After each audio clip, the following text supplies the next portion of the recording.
Well, hello there, everybody. We're going to be start doing every week around Saturday, starting a new artist interview live stream that I'm going to be doing. And today we have Pink Virus from here on Instagram, and I'm going to invite her right now.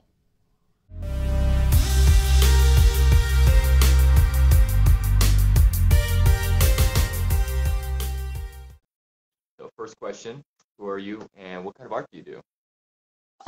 I do creepy cute art, so that's kind of the tagline of my thing is creepy is just another word for cute, and this is my little guy. Oh, that's awesome. So, um, how long have you been doing like art, this type of art, or what really got you started? Um, Art in general, I've been doing for like ever. I just never stopped. You know how like when you're a kid and you scribble on things and then you go to like other things. I just never stopped. But then creepy cute art, it sort of started around like no, it started in middle school where with just creepy stuff.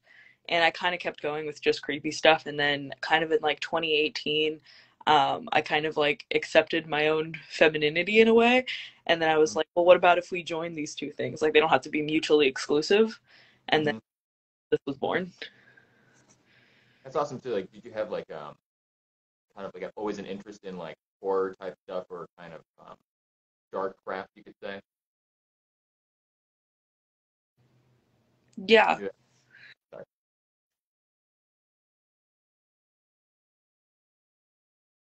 I keep freezing up a little bit.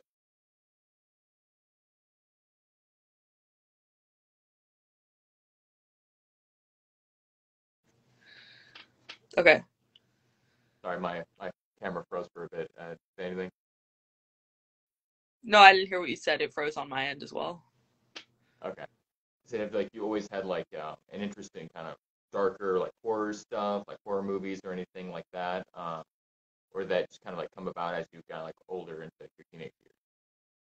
Well, I grew up with like a religious background, so I wasn't really like allowed to like that type of stuff. So I guess that made it more alluring in a way when you're Mm-hmm. not like, forbidden fruit type of thing. Um, Exactly. as I got older, I just started like getting into horror stuff and like watching horror movies, and like my mom and I always watched Pan's Labyrinth, which is a horror movie from Spain, if you've heard of it. So um good. So good. love that movie. So I watched it when I was pretty young, and yeah, that just kind of sparked a never-ending train. So like what artists inspire you, would you say? I'm inspired by a bunch of artists, like I can't even begin to name, but like pretty much anybody who does things that are creepy or cute. So like I don't follow a lot of people that do both just because I don't want to like feel like I'm stealing from them. Hmm. But I follow a lot of people that do creepy stuff and a lot of people that do cutesy stuff. So like one of them is most of them are for the cute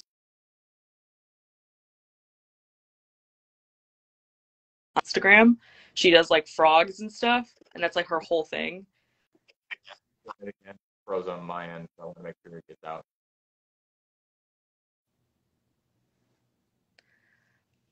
I said that I follow Rainy Loon here on Instagram, and she does like cute frogs and stuff, and I take like huge inspiration from her as like a brand as well. If you could have like a party of like five artists that you would invite so that we could like hang out with and talk with, who would those be? Honestly, they're not artists that like I.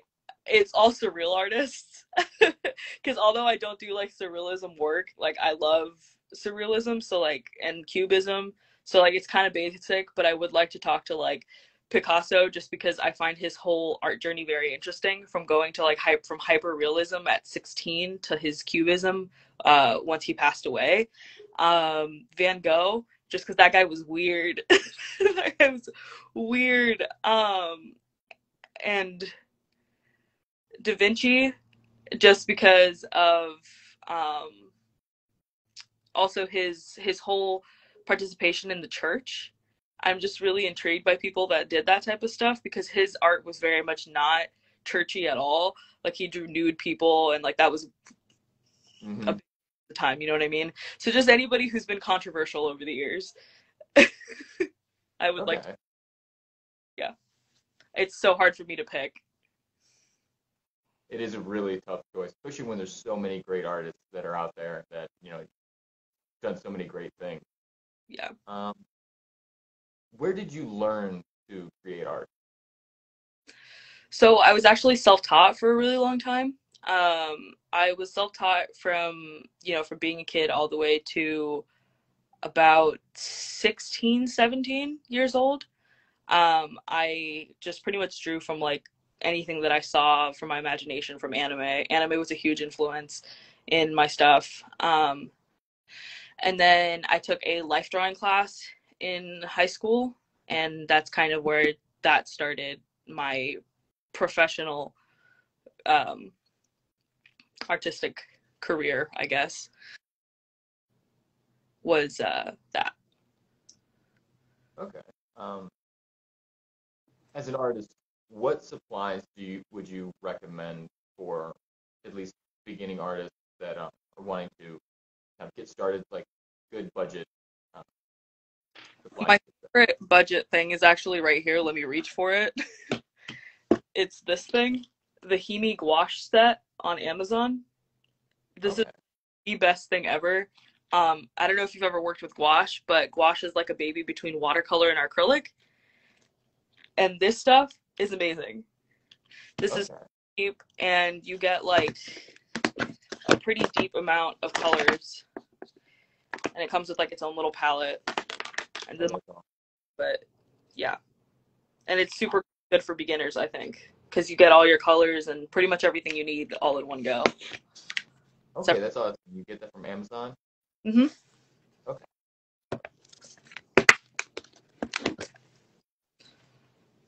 And like, how has art impacted your life? Oof, that's a question. Um, I guess art's impacted my life in like every single way, like every aspect of how I do everything. That sounds like super stereotypical, but like it's the truth. From how I take photos to how I dress myself, how I choose to decorate myself. Um, art always plays a part in all of that. My art itself has impacted me in a way of like always keeping things interesting, I guess. Mm, It's like I always have something new to do, something different to do. There's always more to learn. That's always like a really like captivating thing about art is that no matter how good you are, there's always more things for you to learn. that is so true. Like, what stuff are you focusing on learning like lately? What's something you've been practicing? Lately it's been backgrounds because I started with like drawing anime, and then that transitioned into drawing like just humans. So I've drawn a lot of humans, like I know a lot about life drawing, like figure drawing, all of that stuff. But like the thing that it really is challenging for me is backgrounds. So I've been focusing on backgrounds and perspective. Okay. I've found that it's easy to focus in on like kind of one aspect of a piece, and then you can get that all very nice, but then it's like all the other stuff that's so freaking insane that you have to like.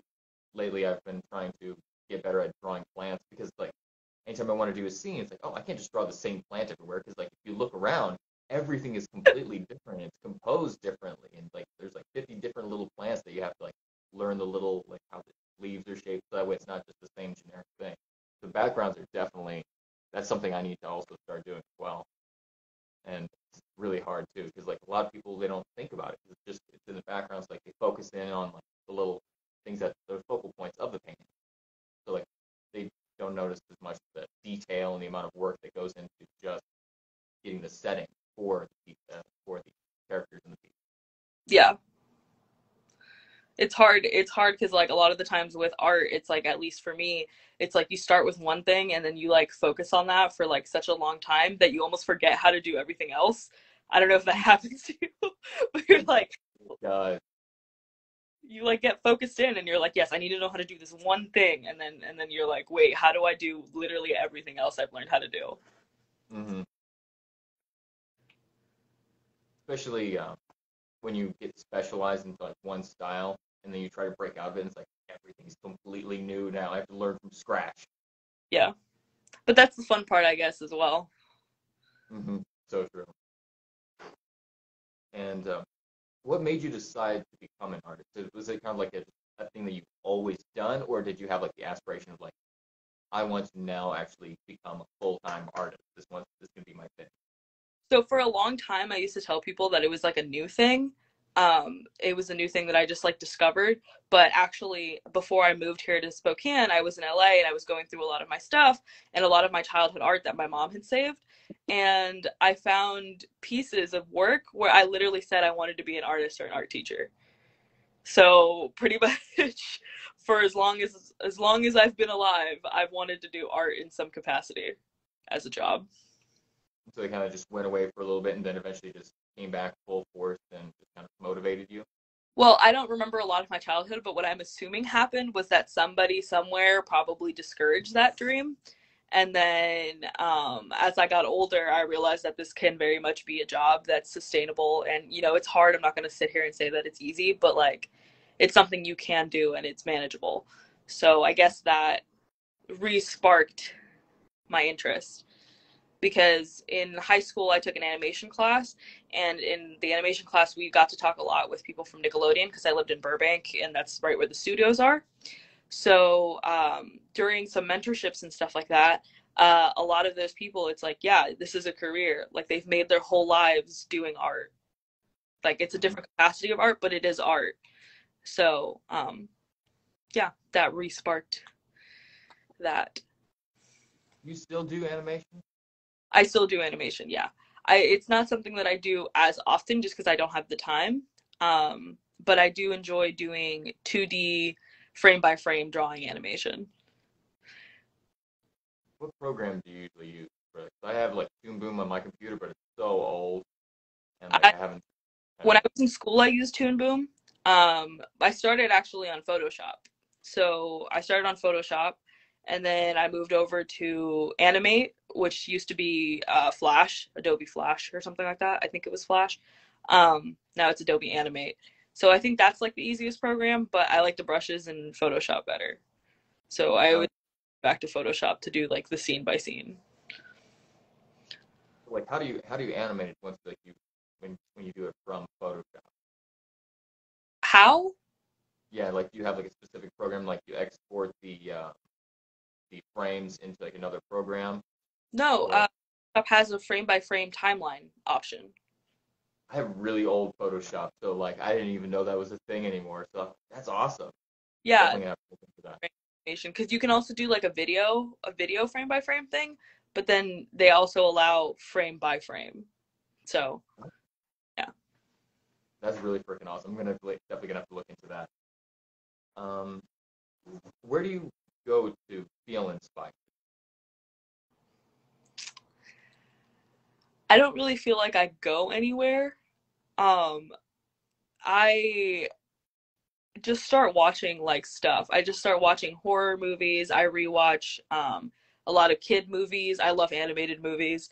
Like one of them, like if I always need like a boost of inspiration, is Monsters University, because like the whole message behind that is like you don't have to follow like a strategic path to like do your dreams. Like you can get there in many different ways, and like I don't know, that always inspires me, even though it's kind of cheesy. It's a great movie. I haven't seen it in so long. I really need to check it out. It's a really great movie. Very well animated, very well thought out, really cute message. By the way, I wanted to say to one of our viewers, Living Life 20, hello, how are you doing? Doing pretty good. Um, thank you for joining us on our stream. And next question. How long do you spend every day making art? It depends the day. I my boyfriend always is like, you need to get one drawing a day. So I try to do one drawing a day just to be like always doing it. But usually what happens is like last minute, if I have like an event or I have to like put up product, I'll like sit there for like 5 hours working on stuff. So there's no designated amount of time. It just depends. Gotta have that kind of burst of energy and inspiration. Yeah. Burst of energy, inspiration, or due dates. Right, yes. the best thing to get the best way to get things done is to have pressure. At least for me. If I Same. have this way, like when I talk to Morgan, like she's like, "Oh, you can just make a video and whenever." I'm like, "No, give me a time when it needs to be done, or else it'll never get done."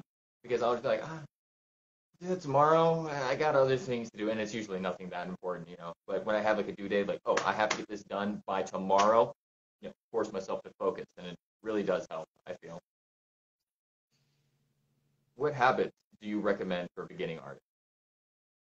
It's super stereotypical, but like, oh my god, a sketchbook. And make that sketchbook as messy as humanly possible. Just destroy that thing. Um, Use all types of mediums, try different things, practice in there. Um, just all of it. Copy in there. That's another thing that people are like, oh, don't copy as an artist. And yeah, don't sell copied work, obviously. But if you're studying somebody's piece and somebody's process, by all means, copy it in your sketchbook. No one's stopping you. No one's going to look at that. So, a sketchbook. I praise a sketchbook. Yeah, that's something that I have finally recently been getting into because usually I like to.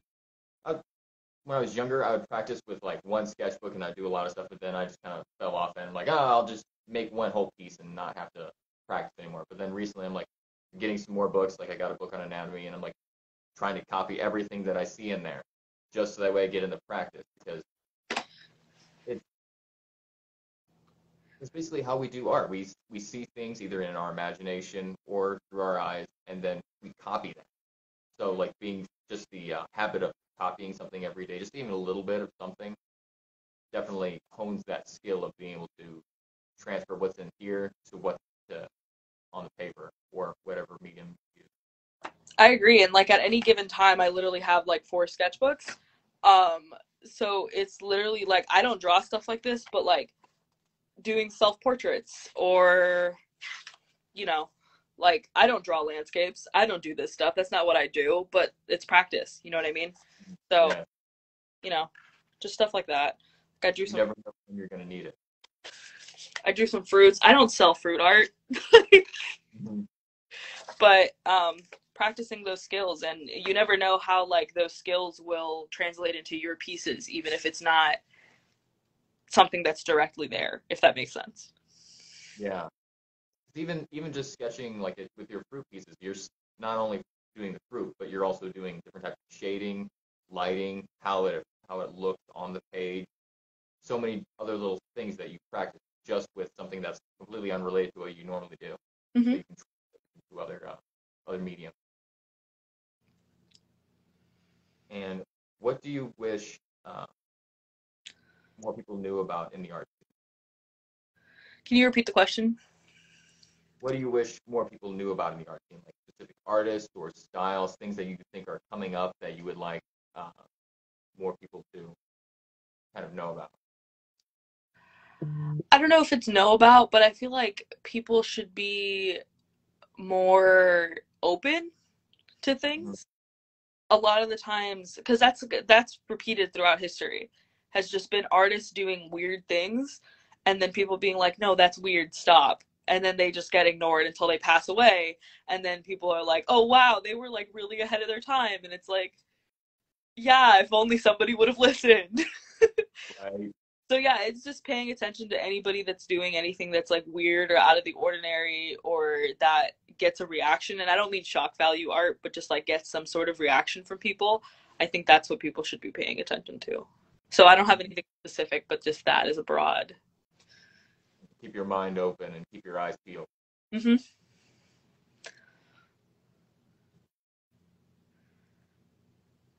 Do you have anything you wish you had known when you first started? Yeah, I wish somebody would have told me to just keep being myself.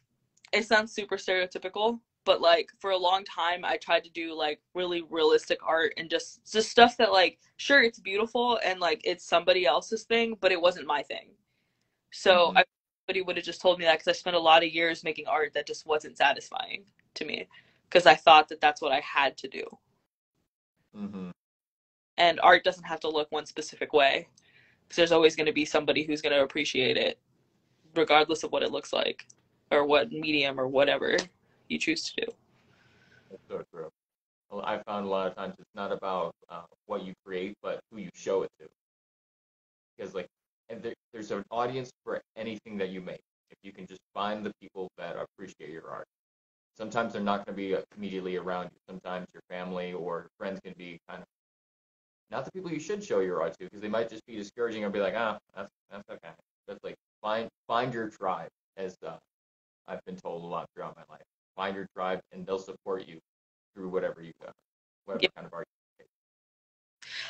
And that's not to say to get a bunch of yes men, you know, but because that's another thing you have to watch out for in the art scene, and I think any scene is just to not get yes men because you still want that valuable critique, you know. Yeah. It's a fine line. hmm I remember reading somewhere that surround yourself with people that are better than you. That way you have some kind of feedback, like you're saying, you have good critique, and it's not the kind of critique where it's like, oh, that just sucks, but more of like, oh, have you tried doing maybe this? Maybe these colors wouldn't work together as you could try this type of thing. Some actual constructive criticism, I think, is very, very important. That it's always good to have like some kind of mentor. You don't have to copy and do everything they say, but at least someone that has experience that you can get feedback from. Yeah, I'm still trying to find a mentor. I've had a few. I had like my animation teacher when I was trying to do that. She was a huge mentor in my life.